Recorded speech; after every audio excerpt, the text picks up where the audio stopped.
बिस्मिल्लाहिर्रहमानिर्रहीम। अस्सलाम वालेकुम। Hello everyone. उम्मीद करता हूँ आप सब खैरियत से होंगे। आज जो हमारा टॉपिक है that's about speech act theory. Speech act theory है क्या? सो टाइम को वेस्ट किए बगैर let's get started. Speech act theory, इसकी अगर इंट्रोडक्शन की बात करें तो ये सब फील्ड है प्रैग्मेटिक्स की, और इसमें हम स्टडी करते हैं जो इम्पोर्टेंट है वो ये है कि जो वर्ड्स होते हैं वो सिर्फ इंफॉर्मेशन को प्रेजेंट नहीं करती बल्कि वो एक्शंस को कैरी आउट करती है जो वर्ड्स होते हैं। इसी तरह स्पीच एक्ट थ्योरी, इसको किसने इंट्रोड्यूस कराया था? J.L. ऑस्टन, ये एक ब्रिटिश फ़िलासफ़र है। इसने एक बुक लिखी थी 1975 में। उस बुक में इसने हवाला दी थी किस चीज़ की? How do things with words, ये उसके बुक का नाम था। एंड फर्दर डेवलप्ड, इसमें जो है एक अमेरिकन फ़िलासफ़र ने काम किया था, J.R. Searle. It considers the degree to which utterances are said to perform. जैसे उसने क्या क्या उसमें बात की थी? लोकेशनरी एक्ट्स की, इलोकेशनरी एक्ट्स की और पर लोकेशनरी एक्ट्स की। ये सारी चीज़ें हम आगे देखेंगे कि ये होते क्या है। Speech act and speech act theory, इस पूरे पैराग्राफ का मतलब यही है कि these are the actions performed by saying something, और ये इसकी दूसरी डेफिनेशन है, आप लोग पढ़ लीजिएगा। Speech act theory can be defined as the idea that language contains meaning.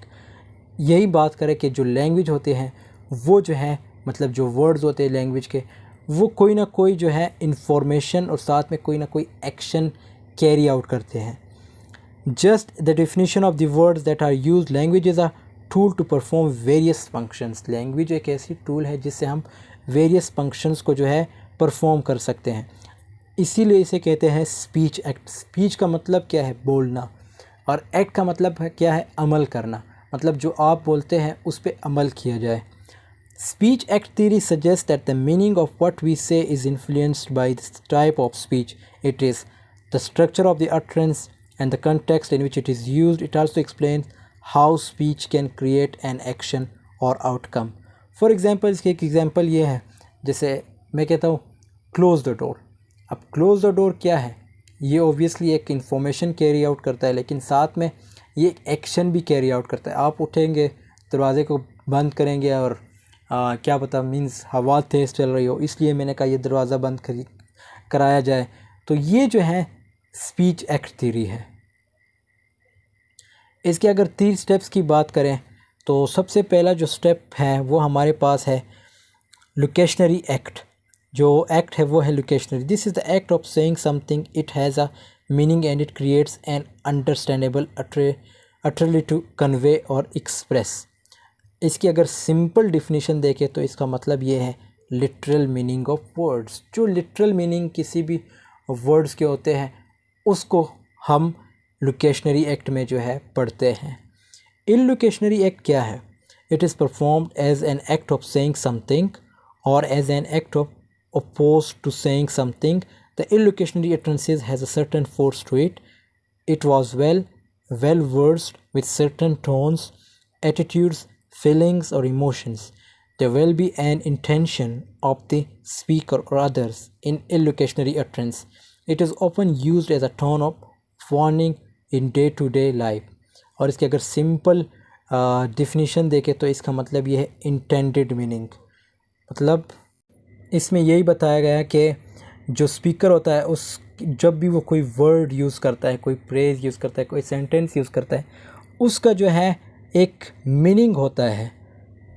उस वर्ड्स में जो है फीलिंग्स, इमोशंस या एटीट्यूड्स या टोन्स, इन सब का ज़िक्र आता है।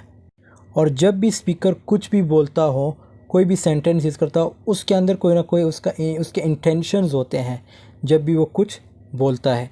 ये इलोकेशनरी एक्ट में हम डिस्कस करते हैं। लोकेशनरी एक्ट में हम सिर्फ लिटरल मीनिंग को डिस्कस करते हैं, लेकिन इलोकेशनरी एक्ट में हम क्या करते हैं, जो स्पीकर होता है उसके कोई ना कोई पर्पज़ होता है उस बात को करने का, उस सेंटेंस को बोलने का, उस वर्ड को यूज़ करने का। उसमें फिर मतलब उसके इमोशंस, फीलिंग्स, एटीट्यूड्स ये सब आ जाते हैं। इसके एग्जांपल हम देखेंगे आगे। पर लोकेशनरी एक्ट क्या है? It normally creates a sense of consequential effects on the audience. The effects may be in the form of thoughts, imaginations, feelings or emotions, or effects or action of the utterance or statement. तो इसके अगर example देखें, ये सब जो है मतलब तीनों एक्ट्स है उसके एग्जांपल है। It is very cold inside. अब ये क्या है? ये लोकेशनरी एक्ट है। मीन्स लो टेम्परेचर है, इसलिए ये बोला गया कि it is very cold inside, it means there is low temperature inside. It is very cold inside, अब यही सेंटेंस है, ये इलोकेशनरी एक्ट भी हैं। वो कैसे? It may be requested for someone to turn off AC और may be close a window और डोर। इलोकेशनरी एक्ट में मैंने बताया था कि स्पीकर का जो है कोई ना कोई इंटेंशन होता है, मीन स्पीकर्स के इंटेंशंस होते हैं। कोई भी वर्ड, कोई भी प्रेज, कोई भी सेंटेंस जब भी वो यूज़ करता है तो इट मीन्स उसकी कोई ना कोई इंटेंशंस होते हैं।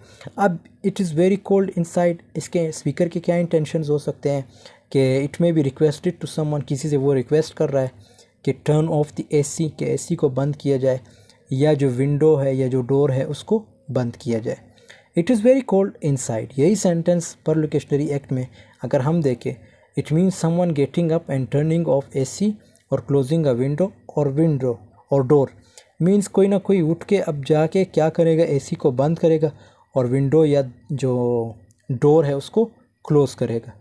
पर लोकेशनरी एक्ट में यही होता है कि मतलब जो स्पीकर है उसके माइंड में वो इमेजिन करता है, वो जो है मतलब अपने माइंड में, जैसे यहाँ पे लिखा है कि इमेजिनेशन, फीलिंग्स और इमोशंस और थॉट्स, उसके थॉट्स, उसके इमेजिनेशन, फीलिंग्स या इमोशंस ये होते हैं कि कोई ना कोई उठ के अब वो AC या जो विंडो है या जो डोर है वो बंद कर देगा।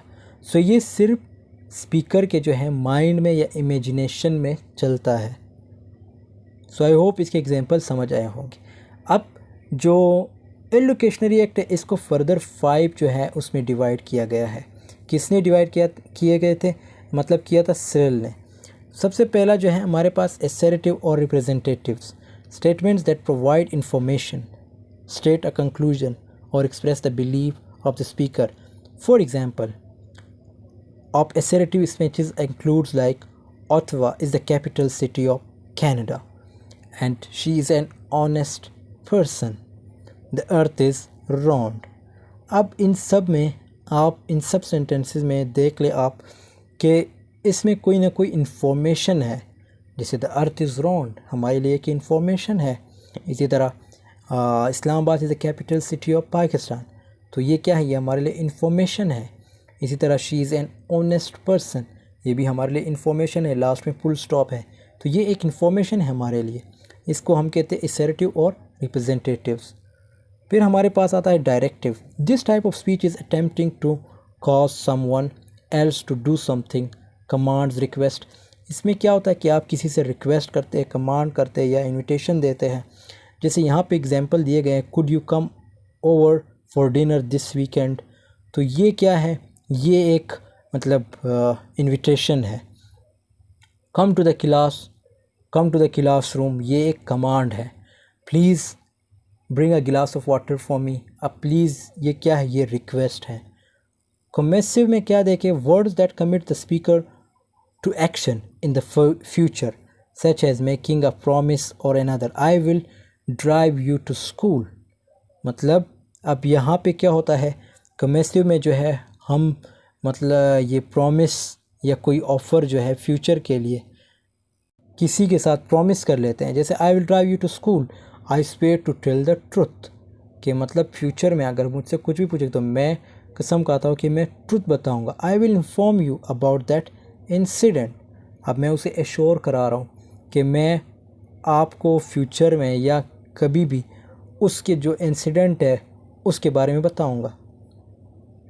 एक्सप्रेसिव का क्या मतलब, expressive speech that expresses of feeling और इमोशन, मतलब इसमें जो है फीलिंग और इमोशन का जिक्र है। An example of expressive speech is I am sorry for missing your birthday, अब ये क्या है, ये फीलिंग्स है।